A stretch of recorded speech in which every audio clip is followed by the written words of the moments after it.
Can you hear me? Yes. Good morning. Well, this is a very special event. It's special for me personally. My relationship with Dr. Barry Sears goes back to before the Zone book. We were making meal plans and working with people and traveling around the country spreading the word on this thing. I met Dr. Sears in 1994, and the Zone book came out in January of '95. Is that correct, sir? Yes, sir. And it was epic. It was a monumental achievement on a handful of levels. First of all, I'd never seen accuracy and precision applied to intake prescription before, and no one else was even really trying. Here's a guy that tell you this is how many grams of carbohydrate you need, this is what it would look like, this is how much fat you need, this is what it looked like, and this is how much protein you need. Taught us what it would look like on the plate. So you end up after a few weeks of playing this thing, you can go through a buffet line and eyeball very close, very accurate and precise prescription for nutrition. Another thing that really stands out with the Zone for me is that prior to Dr. Sears' work, performance nutrition was seen as something very different than nutrition to safeguard your health. And in one fell swoop, we learned that wasn't the case. This thing would make a difference in people with coronary heart disease or cancer, because it had a positive impact on their outcome. And this was a way to enhance your performance to win medals. And that too was huge. But I'm not going to say anything more really. I just want to introduce Dr. Barry Sears.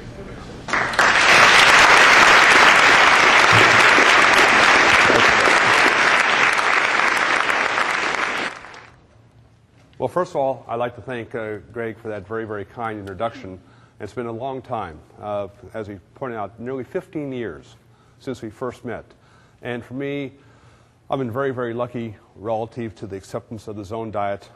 But again, my kudos go to Greg and the entire CrossFit team for the amazing work they've done in this period of time. And basically look to integrate both innovative training techniques with innovative dietary techniques. And what I'm going to try to do today is basically break this morning into 3 distinct sections. The first section, talking about Zone wellness and taking wellness to a new level of understanding at the molecular level, at the genetic level.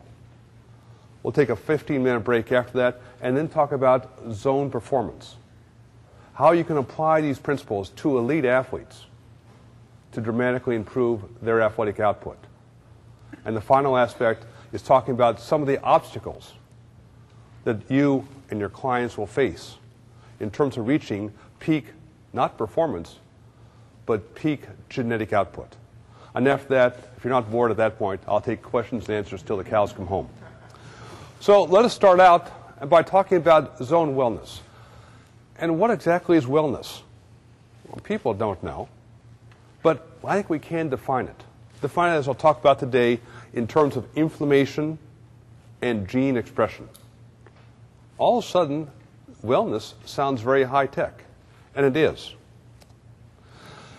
In many ways, we've talked about inflammation since the beginning of time, but for the general American public, it became more commonplace with this article in Time magazine about 4 or 5 years ago, talking about the secret killer, the surprising link between inflammation, heart disease, cancer, Alzheimer's. Well, if it's such an intimate secret killer, what is it and how do we get rid of it? There lies the big question of how to achieve wellness and to maintain it.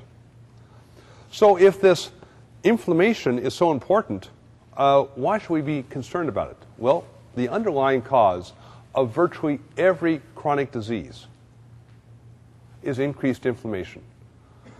We tend to make medicine a lot more complex than it really is.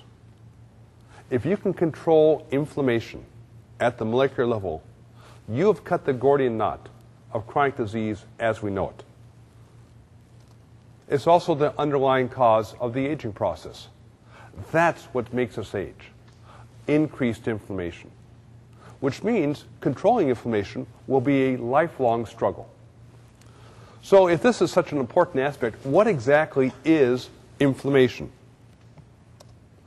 Well, the ancient Greeks tried to describe it as the internal fire. The ancient Romans described it as heat, pain, swelling, redness. And those are exactly the terms that most physicians today describe inflammation. If you ask your physician, what's inflammation? They'll say, It's very, very complex, which is medical shorthand for saying, I don't have a clue, I just know it's bad. Well, today we do know inflammation is a very, very complex orchestration at the molecular level between pro-inflammatory events and anti-inflammatory events. And as long as these two are balanced, basically you maintain wellness. If they become unbalanced, basically you are no longer well and you're now rapidly moving toward chronic disease and a more brutish and probably shorter life. Let me give you an example of the complexity. Let's say you cut your hand. What happens initially?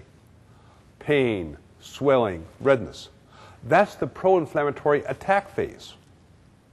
But within 2 or 3 days, the hand has healed completely, as if you've turned back the hands of time.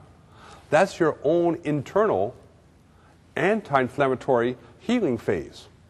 Both these are embedded in your genes. And as long as they're balanced, life is good. As they become unbalanced, life is not so good. Now, we know that pain is usually associated with inflammation.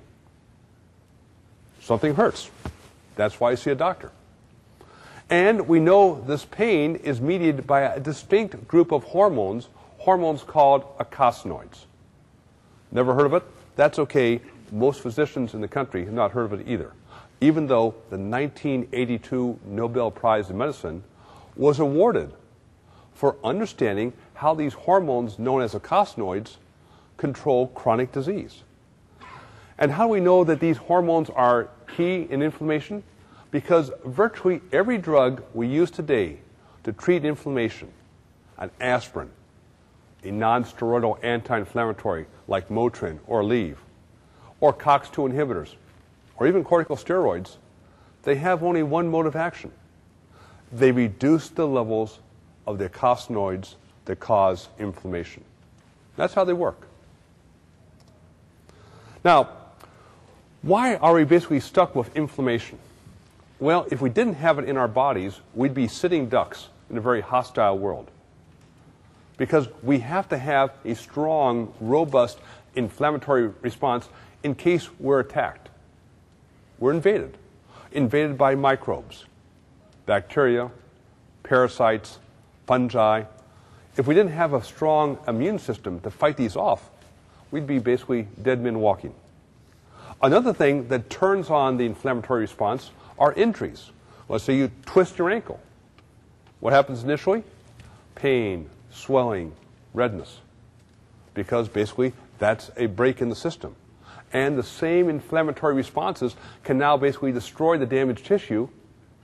And if you have the right ability to activate your anti-inflammatory responses, you can rebuild the tissue. Rebuild so it's as strong, if not stronger, than before.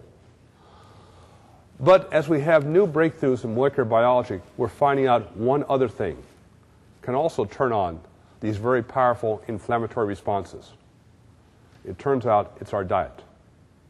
Our diet can be just as powerful as a microbial invasion of turning on inflammation. And that's what's been happening in America in the last 25 years. That people are basically now being under inflammatory attack, not caused by some microbe, but caused by radical changes in our diet.